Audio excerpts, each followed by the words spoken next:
Hey everybody, welcome back to Under the Covers with Charlie and Nick. Nicholas, Mr. If you're David Grohl. We're Yes. He also introduced himself as Mr. Nick last time. Uh, could have been the beers, I don't know, but we're back and it's a new year. yeah, that was a those last couple recordings. I think I'm still hungover. Those were. If you want to see us in rare form, those are the first two. Those are the two to listen to.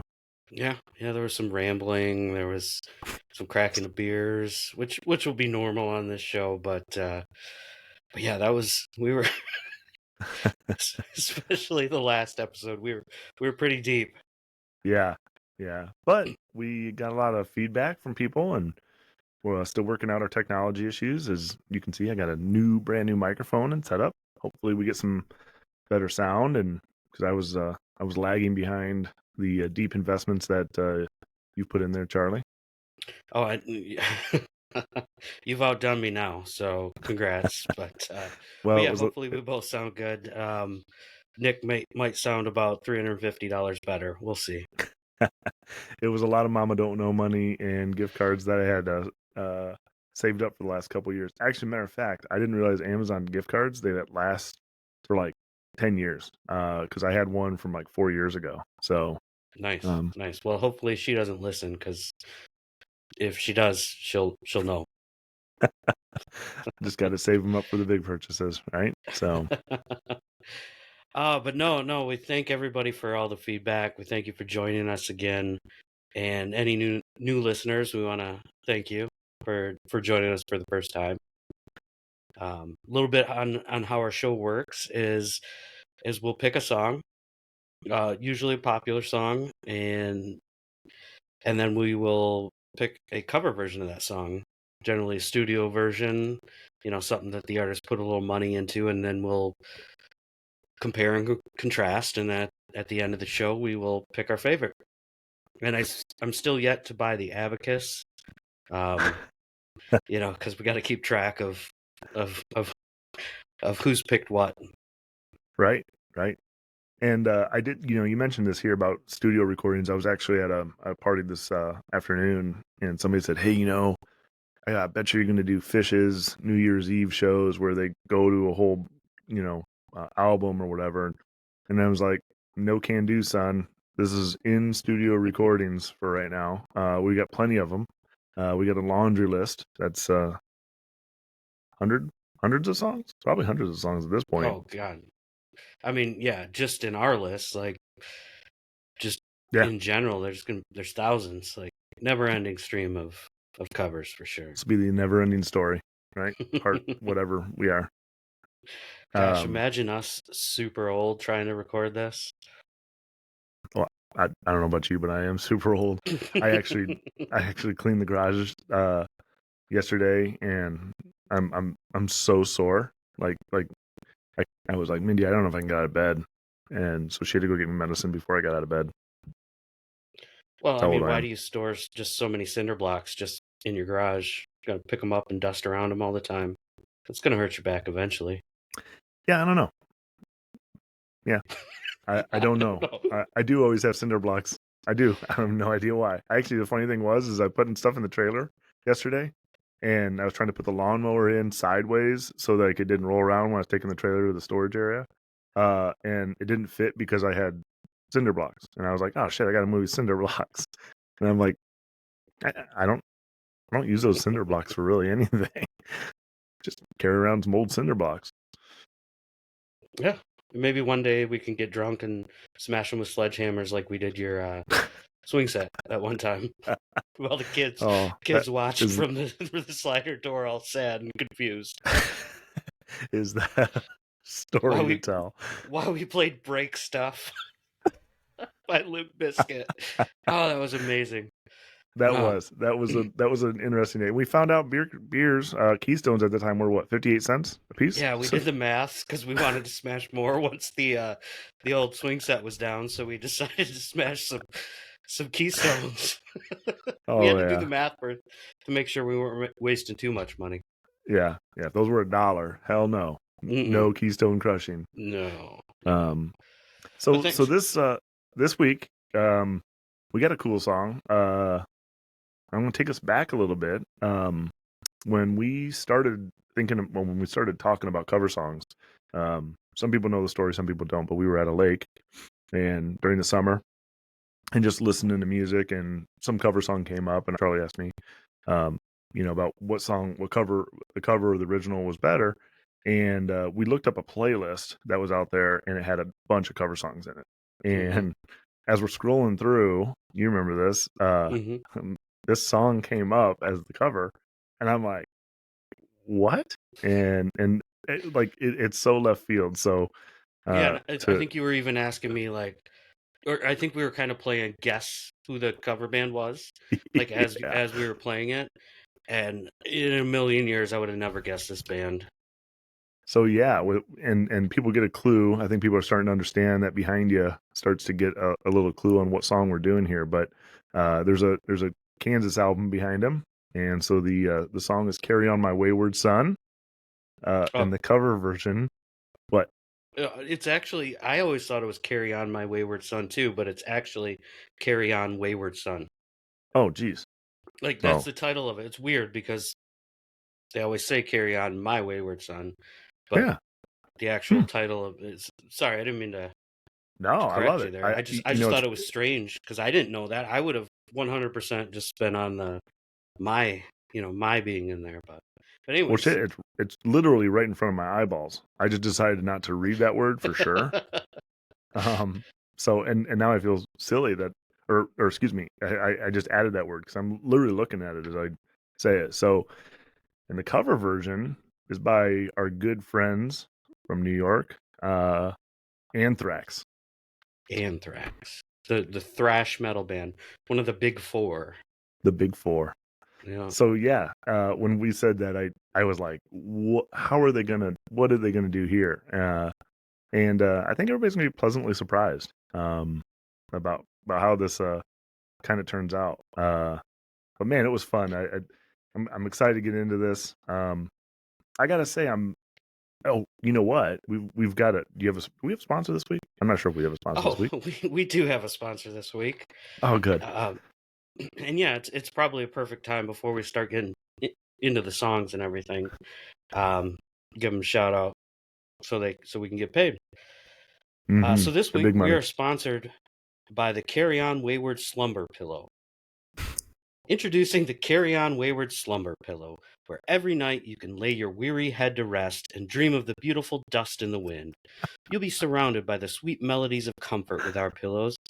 Take your nap time to the point of no return with the Carry On Wayward Slumber Pillow.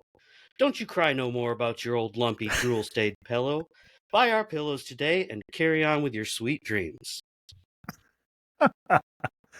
Oh my gosh. So, so we just got paid. There you go. Cashing those checks. So, Cashing so, those checks. so buy it today. Um, it's funny you bring up these. We bring up these ads. I said I was just at a friend's house, and here in upstate New York, they got these ads. Every ad has a jingle, like these crazy jingles for their phone numbers and whatnot. And I know I've told you about this, but there's this Oh, law I've seen firm. them. There's this law Oh firm yeah. that goes through their whole jingle, like, if you're in a car wreck and you don't want to be a wreck, call us. And it's like the phone number they go is like 1-888-8-million. And I'm like, that's how they're telling us their phone number is 8 million. And then you got to do the numbers, being like, yeah, I guess that would work. But who does that? It's a one of one song there. Yeah, yeah, it's a good one. Maybe we'll get some jingles eventually. Nobody's reached out to me yet to sing, so might be might be might be okay to our listeners that I don't. So But that sounds like a hell of a pillow. It yeah, probably evolves through the night. Probably you sit over here and it's very hard. Over here you got a nice little like signature of piano. Is that what hmm because the song evolves quite a bit as yeah, we go through you it, got right? you got that nice acoustic piano sleep, and then all of a sudden, boom, synthesizers and freaking electric guitars are in your face. Ram it up her ass. I don't know what that meant. I don't either, but yeah, Carry On Wayward Son, by So back to the Kansas. song. The band Kansas. Do you know where the band Kansas is from? I mean, just give Hmm. me a guess if you don't. South Dakota, That was a bad guess. South North Topeka, Dakota. right? Yeah, Topeka, Was it Kansas. really North Dakota? Yeah, yeah. So Yeah. no, it was Kansas. That's what I thought. I was like, look, I mean, if you're gonna be a prog rock band, you have to be from Kansas. If you're gonna name yourself Kansas, because I've been to Kansas. Not the let me think of how to say this. The prog rock capital of the world. I I wouldn't don't know where imagine the so. prog rock capital of the world is. I mean, I think a lot of prog rock came over from Britain. You know, there's a lot of good bands there. One of the bands, that I read about that Kansas was inspired by was King Crimson, which I've been listening to recently, and I've been enjoying it. I don't know, it's just Mm-hmm. something different. ELO is another one I've been listening to. Not I can't get ELO, it. sorry. Uh, Emerson, Lake and Palmer. Oh yeah, yeah. King Crimson, they got that weird album cover with the big eyeballs and the scary face, right? Yeah, yeah, and actually, I've been kind of looking at that album. The local record store has it, and your wonderful Christmas gift of the gift card there. I might use that to purchase that one. Right on, right on. Well, my favorite, it's prog rock, is Pink Floyd, man. I mean, they got to be they got to be the biggest prog rock band, right? They're prog rock. Yeah, yeah. There's They're probably yeah. by far. I mean, yeah. I mean, prog stands for progressive, right? So they were very progressive in their time. Yeah, yeah. So Kansas, this was on 1976 Left Overture. Good name Yeah. of an album, What huh? a fun name of an album. Yeah. Cool artwork too. Like, Yeah, you got the monk or something, writing down, his music notes and everything, and writing his own song. Left-handed, also, by the way. nice. Look at that. And yeah. Lefties have rights too. And but yeah, it's a good album. It starts out with "Carry On, Wayward Son," so what a perfect song to start an album with. If you're Well, gonna pick yeah, one.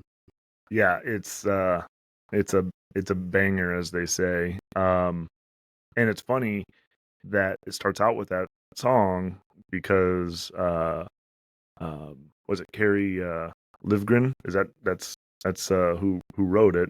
He Hmm. he was their guitarist. Um, he actually wrote all the songs on this album, and this was the first album that he actually wrote all the songs. Steve Walsh and him usually shared writing credits. But they were getting ready to go to, I don't know, New Orleans or somewhere else or somewhere to record this album, and this song was the words beamed down to him overnight, and they actually had to stay in the rehearsal space to rehearse it because it was such a hell of a song.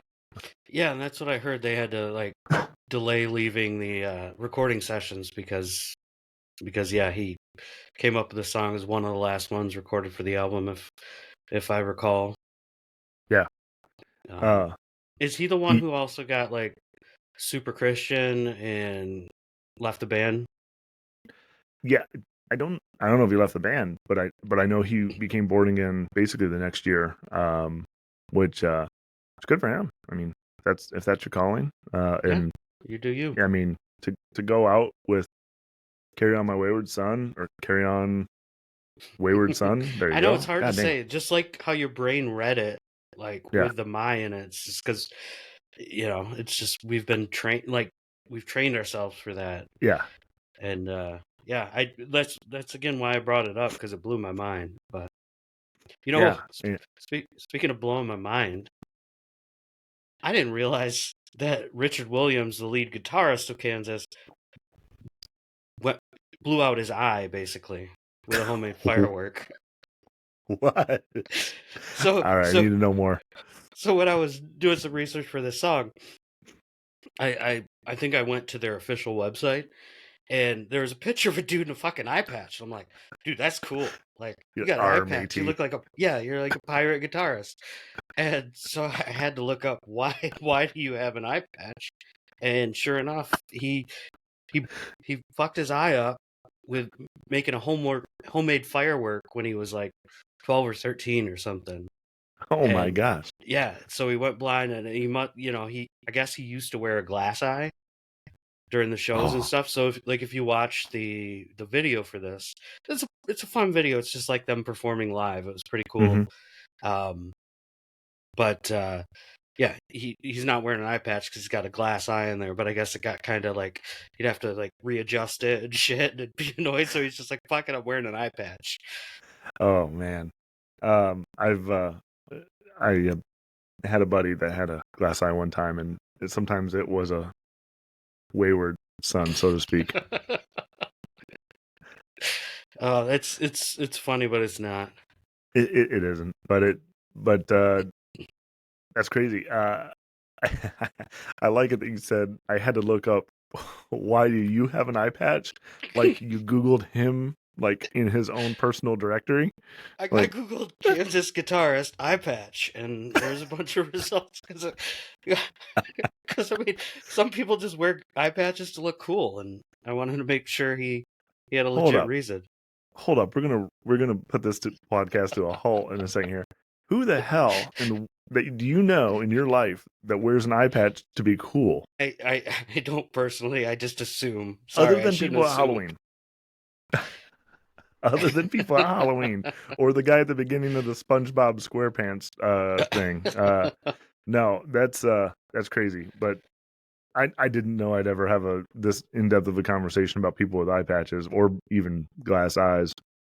But going back to the song, what I thought was interesting was these guys were in 1976. I'm assuming, maybe a little earlier. They were actually in the rehearsals, and it says in a vacant store in a strip mall. And I'm just thinking of like strip malls around here with like a Dollar General in it, or a beauty hair salon place like this, and then next door is freaking Kansas just ripping out this album. like what's up with that? I mean, there's people like, God, who has all the handicap parking spaces? Oh, it's the guy with the eye patch. Yeah, that would He be an probably gets one interesting of those setup. dangly things. Can you even drive with one eye? Probably. I Just gotta mean, I guess. gotta make sure your depth perception is all right. Well, no, it wouldn't be all right. I mean, because you have one. That's why you have two eyes, is for depth perception. So you're inherently going to be behind the. I don't know. Yeah, that's why I Put in the said, can you comments. even drive with one eye? Yeah, let us Put know in if the, you can drive with one eye. yeah, there's any one eye folks out there. Let me know if you can drive. You know what else I read about Kansas? Was they were interviewed for a VH1 Behind the Music. You remember all those episodes? I love those. Yeah, those are good. And but I guess they were interviewed, and they recorded a bunch, and then the show was never produced because their offstage lives were too dull. Is what and I didn't do a bunch of research, but that it kind of cracked me up because I was like, well, I guess they just weren't one of those bands who partied and threw TVs out hotel rooms and whatnot. Yeah, so maybe I'm gonna come clean here, Charlie. I don't really like Kansas. Like, the only reason I'm doing this episode is because It's for Anthrax. the Anthrax song. I mean, like, you got Kansas. First of all, my buddy Dan can play "Dust in the Wind," and I was like, oh my gosh, that's the most I've ever liked that song ever in my life, is when my buddy Dan would play it. Not even from old school when Will Ferrell sang it. No, I fuck "Dust in the Wind." I know it's a big song. Come on, screw it. It's like that one in Desperado. I want to punch, like, I want to punch stuff. I want to break stuff. I want to bust Keystone cans and swing sets. But yeah, so I can see those guys being crazy dull. When I looked at this Liv Grin guy, the guitarist who wrote this song, and I saw like what he looked like. I mean, he looks like a dude that I'm like, you're weird. Number one, number two, you obviously kind of suck because you're in a busted out strip mall to rehearse. I mean, come on, why can't you rent out Madison Square Garden? So, I mean, I mean, every band has to go through growing pains, just like I'm working with a $50 mic here. and look, It's kind of if like you're the gonna, strip mall of mics. I mean, and how far if you're that dull that VH1 says this sucks, then how far do you have to go to be a born again Christian? I mean, this is a I mean, rounding error for this guy.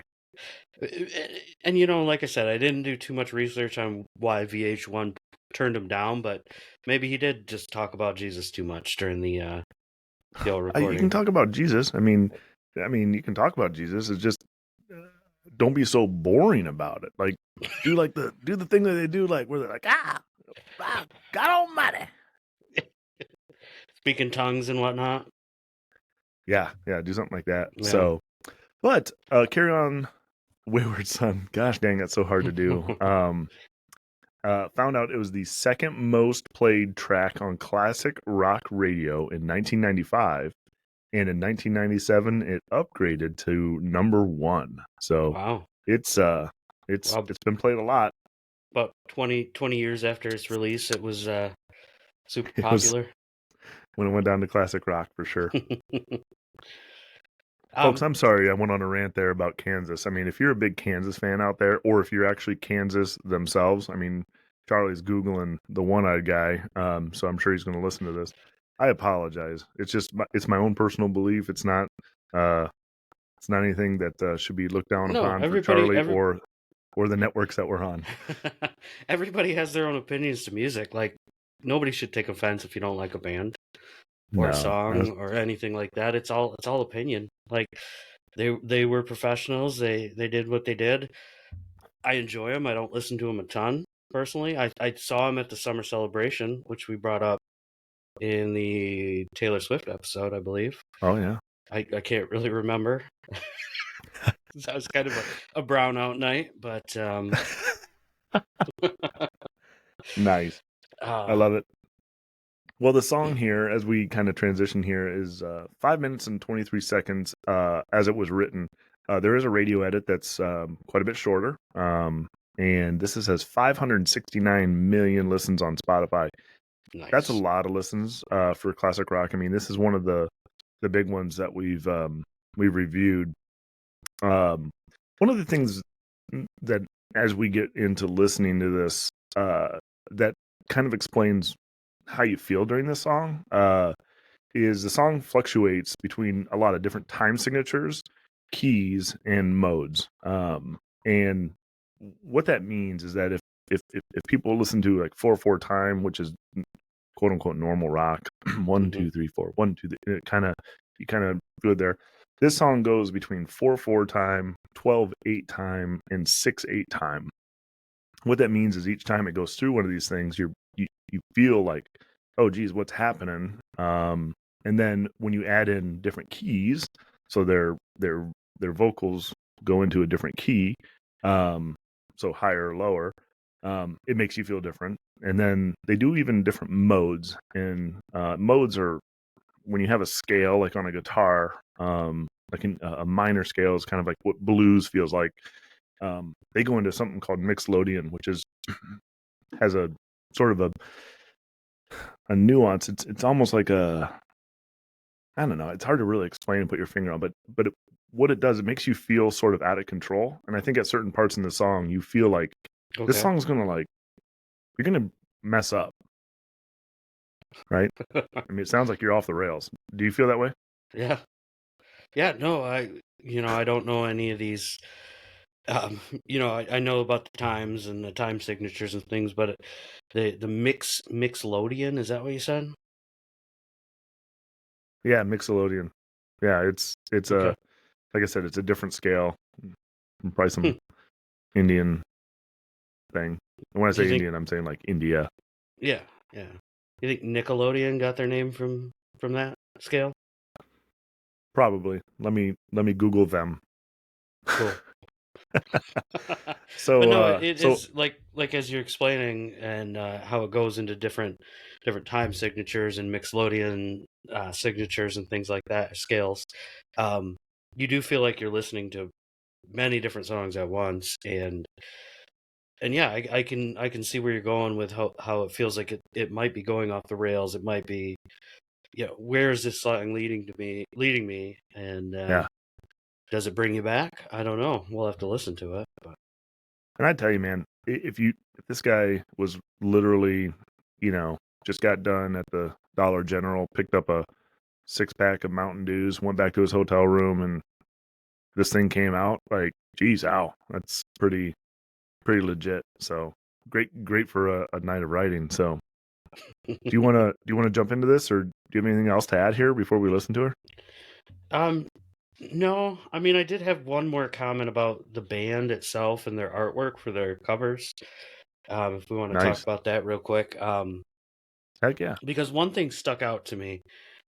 They put a lot of details and metaphors and things like that into their covers. So if you Google Kansas artwork, there's some cooler ones, like their original cover or their original album um, is pretty cool looking, and their first next few after that definitely. But one of them is Point of No Return, Mm-hmm. and which I think features the song Dust in the Wind, which you hate because you've probably never seen the album, but it has a ship on it going off a waterfall on the edge of what appears to be the end of the earth. So I was just curious on your theory if Kansas are flat earthers. Oh yeah, absolutely. Yeah, I mean they live in the most flat part of the country. They probably You- did fear that there was a waterfall at the end of the world. Okay, well, you agree they with they me. can I think they can Kansas are see flat earthers. they can see all four corners of Kansas from where they live. Um, you know what this reminds me? This album, actually, by the way, I thought this was the album that the song was on, and it also reminds me a lot of the Sturgill Simpson album. Um, what was the one that we looked at? Sailor's Guide to Yeah. Earth. Oh, you're talking about the Point of No Return? Yeah. I had the same feeling when I looked at it, just because it's a ship on a sea. Mm-hmm. Sturgill's is a little less flat earthy. It's more turbulent waters with Yeah. a kraken in there and whatnot. But yeah, I don't think Sturgill's a flat earther. No, he's But reasonable. but yeah, maybe Kansas. So we should just go ahead and give the song a listen now that I got my Mm-hmm. flat Earth comment out there. All right. Well, folks, we can't play these songs on here, so we're going to transition here. We're going to tell you to go to our Spotify channel or any of our other channels, or look the song up and listen to it. I would ask you to listen to the non-radio edit version, which is about 5 minutes 23 seconds. And you'll hear some music, and we're going to cut out for a few minutes, and then we'll come back and talk about it. So I'll put links in the episode description for both YouTube and the Spotify, links to the songs, this one and the Anthrax one, when we get to that. But yeah, we're going to play a little musical interlude, and we will be back soon. right on.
All right.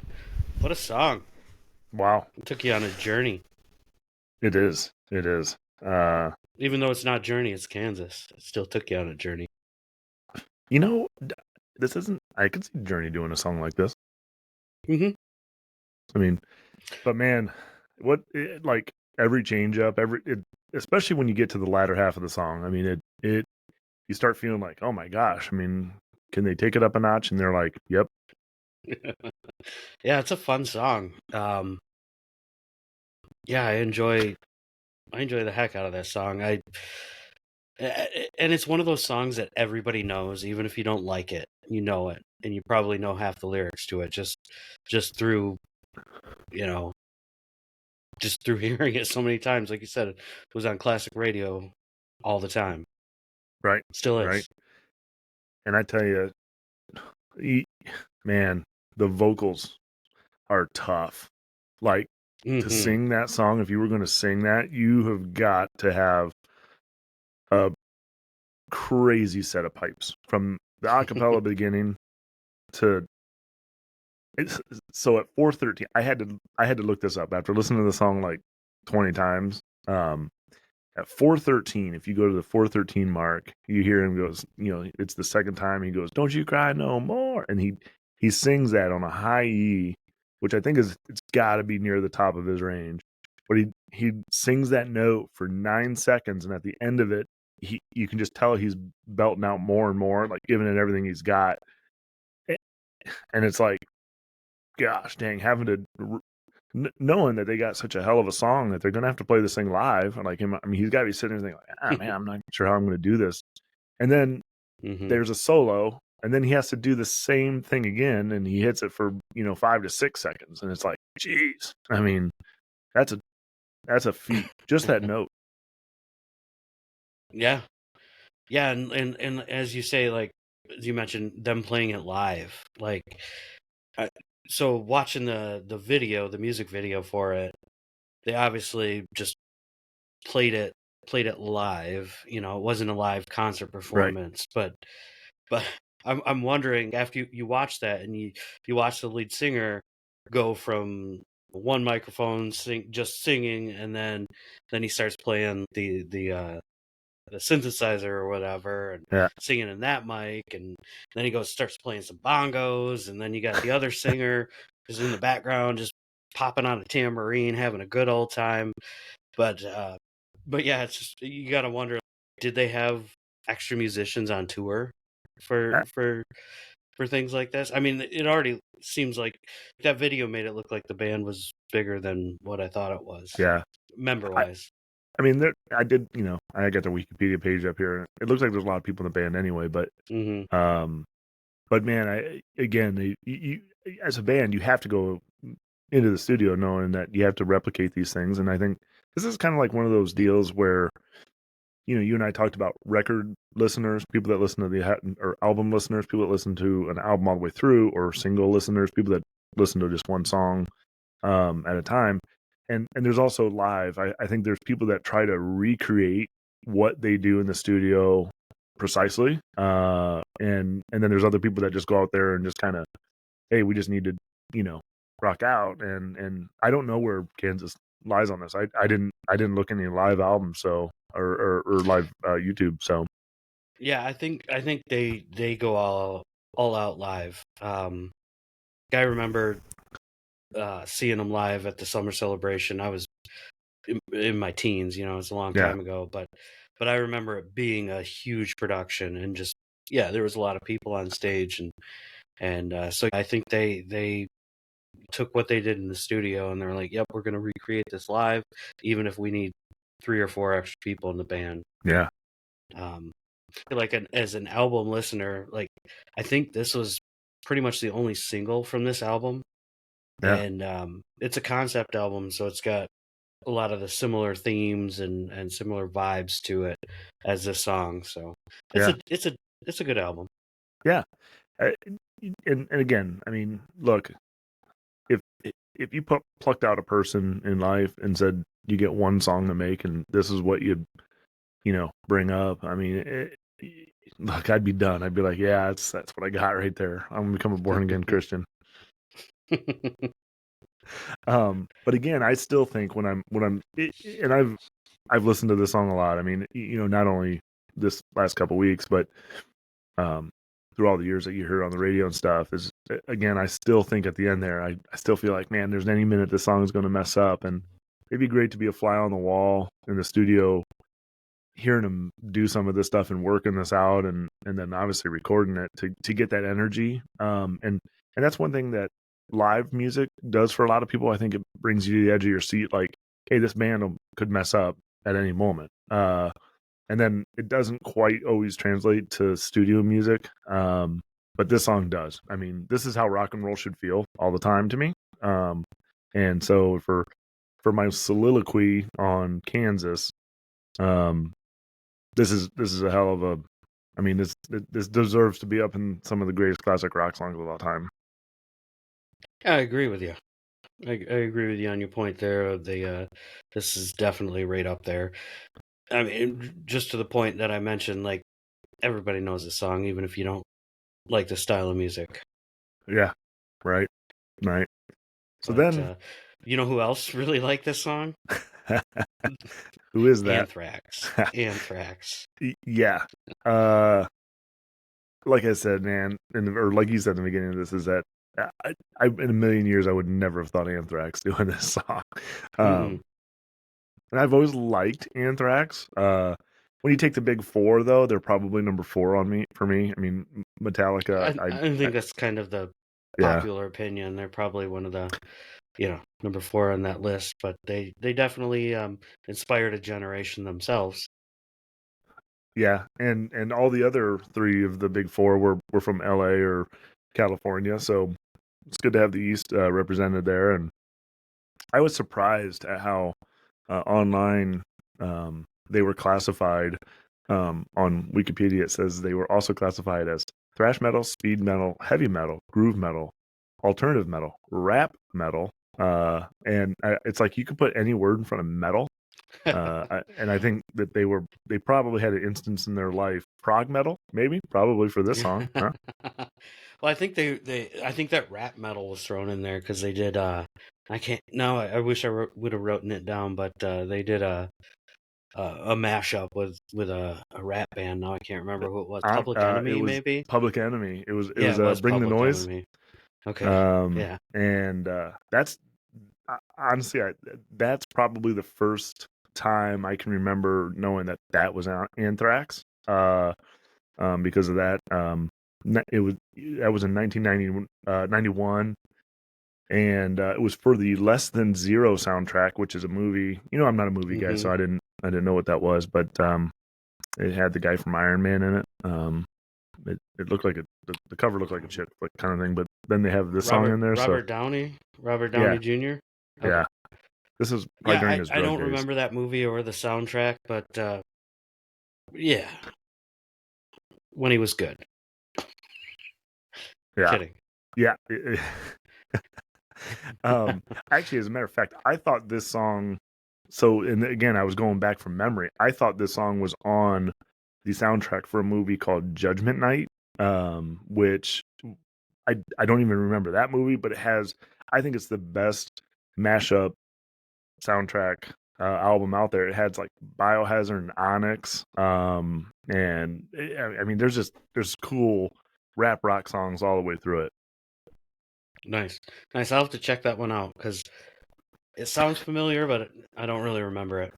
But I'm not so familiar with the band Anthrax myself. I never really listened to much thrash metal. I am familiar with Metallica and Megadeth. They got more, into the mainstream. Also, Slayer, the other part of the Big Four.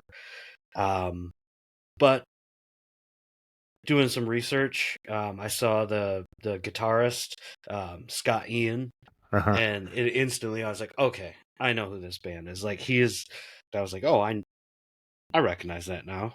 Yeah. So Scott Ian Rosenfeld, he's the actually only member that's been in the band since the beginning and actually on every recording. Nice. And I tell you, Anthrax as a whole has had a crazy bunch of lineup changes, lawsuits. It's an ugly It's ugly. And again, I think that doesn't help your band when you're going against the likes of Metallica, Megadeth, Slayer, and the like. But no, Scott Ian, he was on like a bunch of like VH1 kind of shows, like Superstar, Oh, and it was you're like right. That's probably he almost became like a VJ, like yeah. That's probably how I recognize him now that you say that. I think he was, yeah. He was kind of in a lot of those shows. Okay. yeah, and he looks kick ass. Like he looks like he could be in a band like Anthrax, but he also looks very approachable. He's kind of like Henry Rollins in a way of like, oh, he looks like a normal guy. Looks like he could work in a Yeah. shop and just be a cool dude to hang in. And but actually, he's the rhythm guitarist. And huge Malcolm Young fan of ECDC. Obviously, Malcolm was the rhythm guitarist of ECDC and wrote a bunch of those songs. And so it was, yeah. So that's how you recognize this guy for years. Definitely, I would say probably the most quote unquote famous person in Anthrax. But this cover was done for the For All Kings box set album released in 2016, which was their 11th album. Um, straight up tribute, right? I mean, Straight up tribute. Yeah. Yeah. So when we talked about starting this podcast and the songs we pick, um, we really like the idea of each cover being the artist's own, which Anthrax does make it their own. So we felt like it still qualifies for our loosely based rules, but it is a straight up tribute. And from what I read, they wanted it to be a straight up tribute. yeah, But again, when you're Anthrax covering Kansas, you're still going to make it your own. right, There's no way they can't make it sound a bit like Anthrax. right. So here's, and I'll add to that on two points. The first one is the cover of the single, and the thing is a straight up copy of the Kansas album cover. Yeah, I love it. Which is cool. But it's got like a goofy guy's face.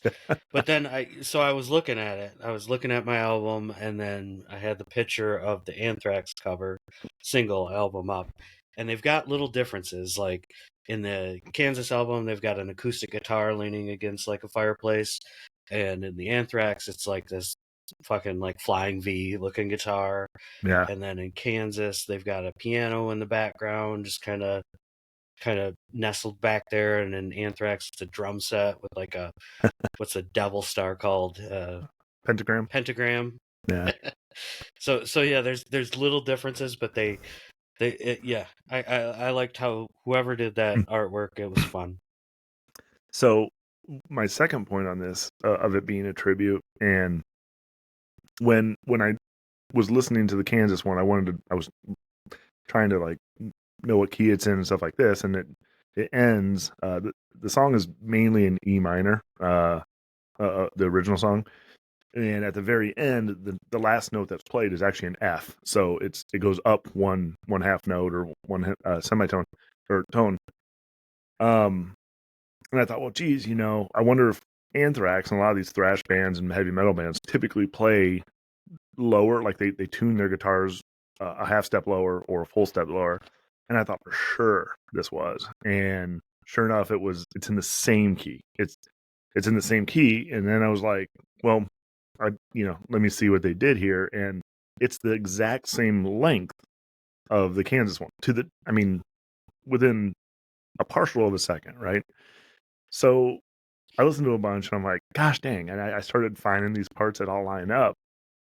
Even that "Don't You Cry No More," where I was just saying that it was at 3 minutes and 14 seconds, or 4 minutes and 13 seconds, or whatever it was.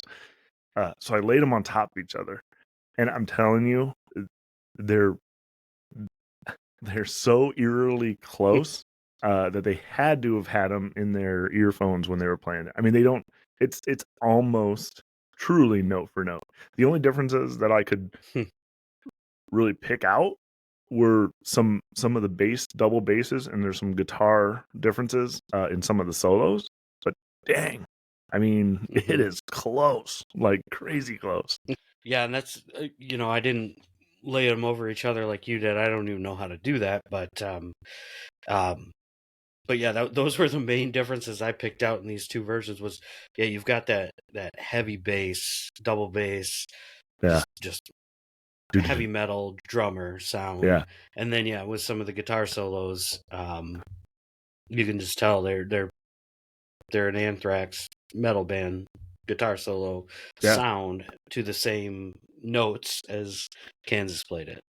Yeah. Um, It's pretty crazy. And it was even weird. Like when you listen to the very beginning, the acapella part, hone in on even the reverb and like the room sound or the reverb delay that they have. I mean, they obviously they weren't in the same room and they didn't, but they tried to replicate it as close as possible, which is awesome. I mean, it's a tribute. It was obviously that they respect this band and mhm. and that's what they were trying to achieve.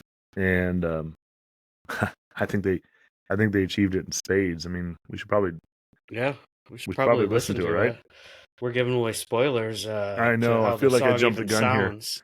but Yeah, no, that's okay. It gives, maybe some of the listeners who were like a little leery on listening to a cover version by Anthrax, maybe now they'll actually listen to it yeah, because yeah, it's enjoyable. yeah. So Well, I hope they do. 5 minutes and 24 seconds as it clocks in on Spotify. So just it's less than a second more than Kansas one, and this one has 4.7 million listens. So um, just about 1% of the amount that Kansas has had. So let's give it a listen and talk about it in a second. let's go.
And we're back.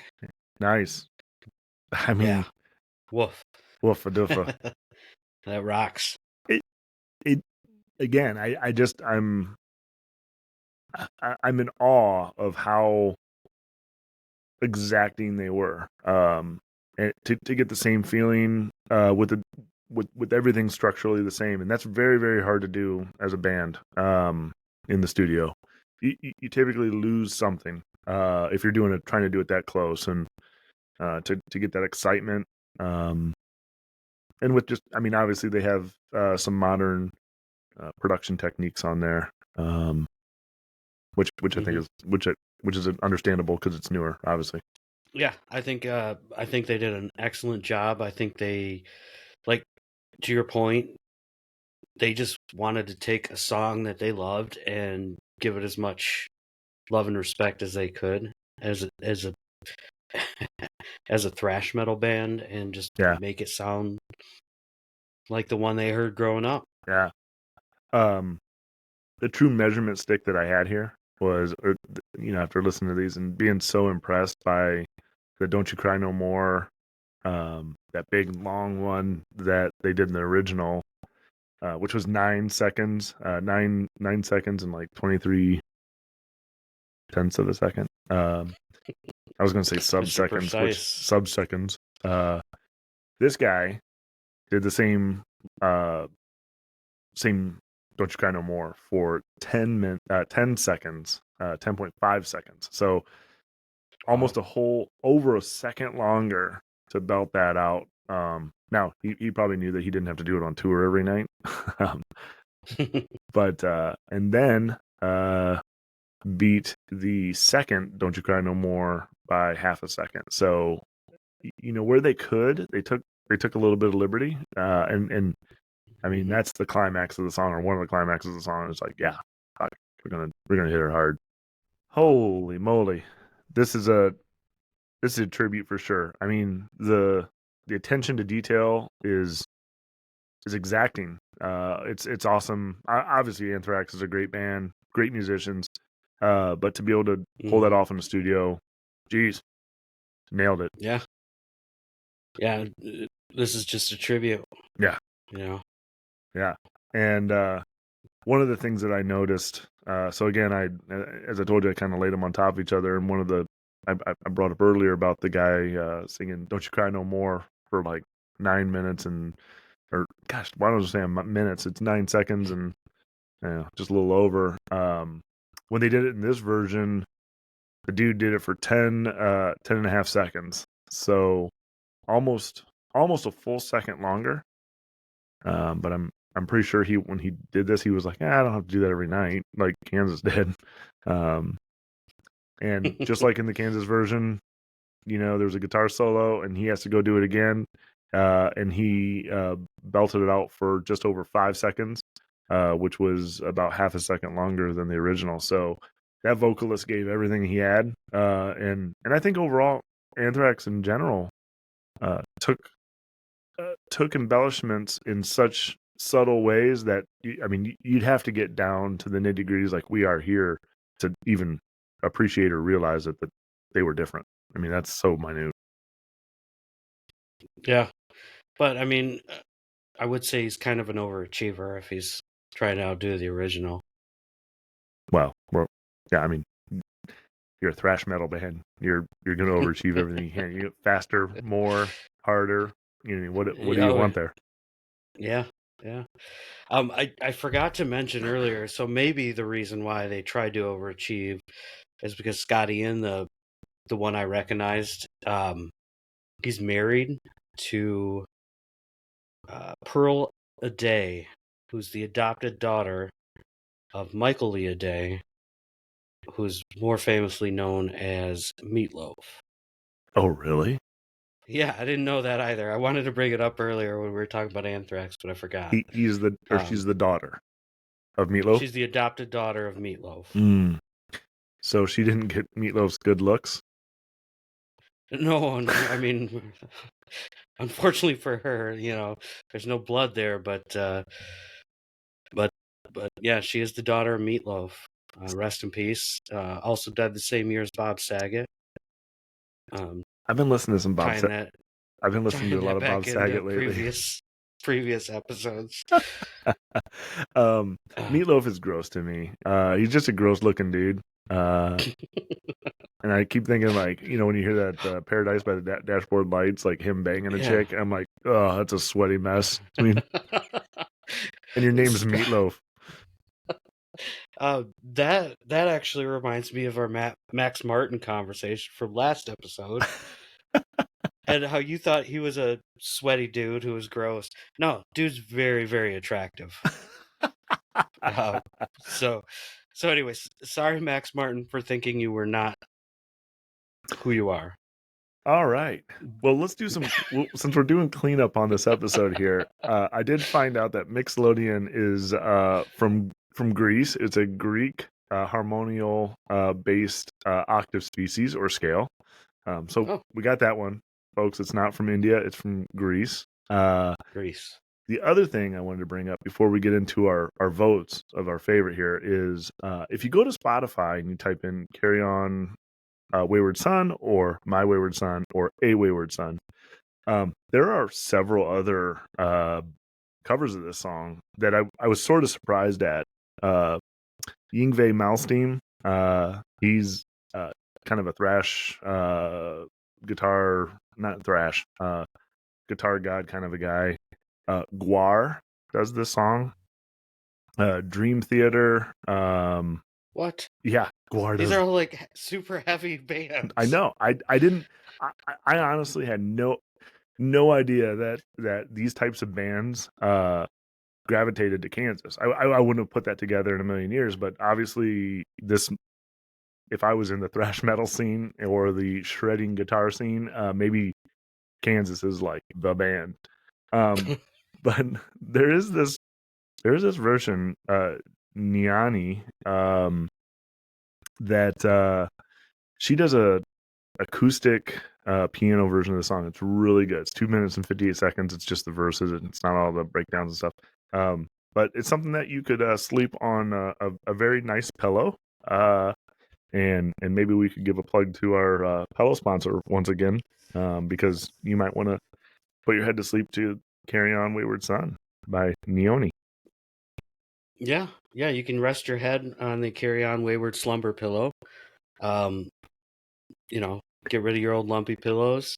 Listen to Neoni. I'll have to give that one a listen. I didn't realize it, but the Carry On Wayward Slumber pillow is available today. Just go to their website, Google it, you'll find it. They didn't give it to me. Yeah, Nice. rest well, knowing that that your head will be nice and supported by dust Wayward in the wind. Dustin. I don't know. They only gave me a certain amount of copy. So, well, why don't I don't know who went first last time. Go ahead and give her a go. I went first last time. Oh, well, shit. Okay. Well, I just edited that episode, so I remember. Oh, good. Well, here's the way I'm going to put this out. There's a tribute to be had. This one's perfect, and I'll say it again.